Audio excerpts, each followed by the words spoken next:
Hello students, in this session let us understand what is vertical alignment and the components of vertical alignment.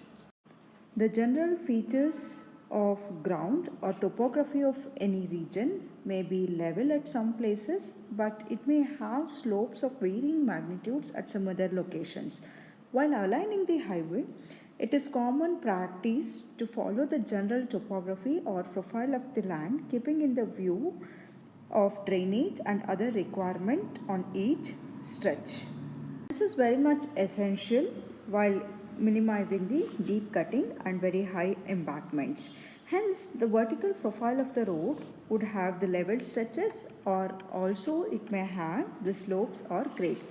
So now you can see here in this picture, it has the upward gradients at one stretches, downward gradient in the other stretch, and some places the road section will be level. So now we have to take the road alignment in such that we will minimize the extent of cutting and the construction of the high embankments. In order to have the smooth vehicle movements on the road, the changes in the gradient should be smoothened out by providing the vertical curves. The vertical alignment is the elevation or profile of center line of the road. The vertical alignment may consist of the gradients and the vertical curves. So we'll first discuss the vertical gradients and then we'll discuss on the vertical curves. The vertical alignment of the highway influences some of the geometry such as the speed of vehicle, acceleration and deceleration, stopping distance, side distance, comfort of the vehicle traveling at the high speed, and the overall vehicle operation cost will be dependent upon the vertical alignment. In this session, we'll discuss how the gradients will be provided and the requirement of the various gradients. So the gradients can be defined as rate of rise or fall of length of road with respect to the horizontal. It is expressed either as 1 in x, or we can also express it in terms of the percentage or in percentage. When we express it as 1 in x, here 1 will be the vertical and x will be the horizontal. Or we can also express this as n percentage, the slope of being n vertical to 100 horizontal units. If the gradient is 1 in x, along the gradient or slope angle suspended will be alpha. For small angle of alpha, so we can take the gradient n as tan alpha. That is, gradients can be represented as n percentage and which will be equal to tan alpha, that is for the small angle of alpha.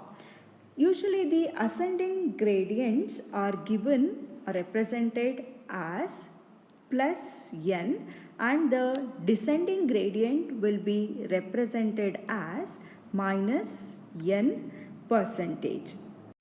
The angle which measures the change of direction at the intersection of two grades is called as the deviation angle, and which is represented with the letter n.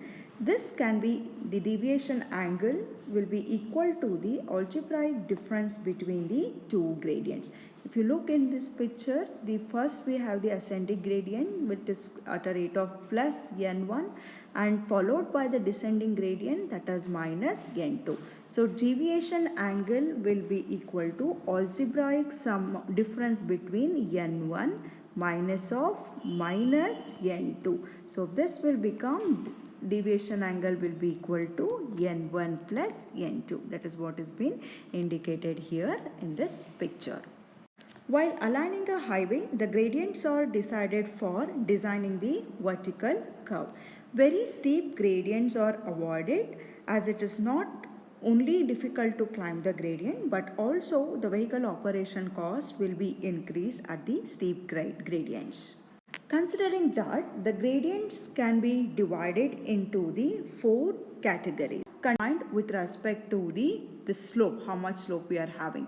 We will classify the terrain condition as plain, rolling and steep terrain. So what should be the minimum gradient value will be vary depending upon the terrain. The first one will be the rolling gradient. The second is the limiting gradient. Third. So we'll understand one by one what is rolling gradient, limiting gradient, exceptional and the minimum gradient. Rolling gradient is the maximum gradient which the designer can attempt to design the vertical profile of the road. The gradients up to rolling gradients are adopted as a normal course in the design of vertical alignment. Accordingly, the quantities of cutting and filling will be decided. Hence, the rolling gradients can also be called as the design gradient. While selecting the rolling gradient, it is important to consider several factors such as the type of the terrain condition, length of the grade, speed of the vehicle, pulling power of the different type of the vehicle and presence of horizontal curve if any are to be considered. IRC has recommended the rolling gradient value of 1 in 30 on plain and rolling terrain, 1 in 20 on mountainous terrain and 1 in 67 on steep terrain. When it is not possible to provide the rolling gradient because of the topographical constraints, we may sometimes have to provide the steeper gradients than the rolling gradients. So such steeper gradients are called as the limiting gradients. So these limiting gradients will be provided to avoid the unnecessary cost of constructing the road for the cost incurred for the cutting and filling to provide the gentler gradients. However, when the length of the continuous grade line steeper than the rolling gradient should be limited. On rolling terrain and on the hill terrain, it may be frequently necessary to exceed the rolling gradient and we have to adopt the limiting gradient. But when the limiting gradients are provided, care should be taken such that we will separate such stretch of deep gradients by providing either the level or road with the easier gradients. Exceptional gradient and the last one is the minimum gradient. The next gradients are the exceptional gradients.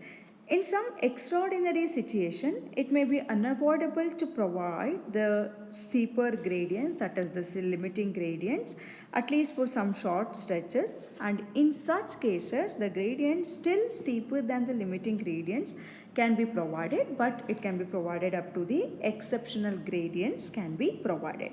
However, exceptional gradients when we provide should be limited to the short stretches for about 100 meters. The maximum value of rolling minimum exceptional gradients required, we have one more gradient, that is the minimum gradient. The road can be level with, sometimes it can be level with little or no gradient. In such cases, there will be definitely a problem of drainage.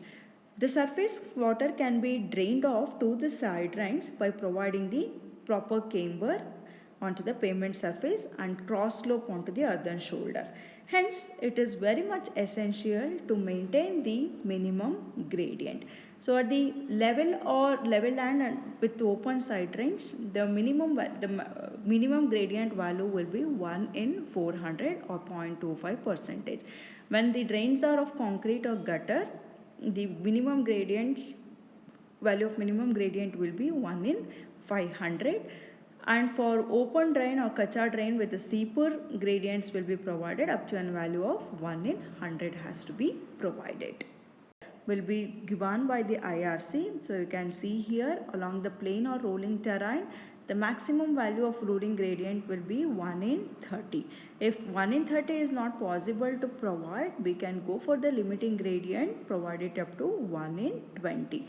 If providing a limiting gradient is also not possible, which is giving the huge amount of cutting and filling to maintain this gradient, we can go for the exceptional gradient. You can see that exceptional gradients are very steep, so up to a value of 1 in 15 can be provided in the road, plain or rolling terrain. When exceptional gradients are provided, so we should ensure that the length of stretch where we have provided exceptional gradient should not be greater than 100 meter. Similarly, the conditions have been given for the mountainous terrain and the steep terrains.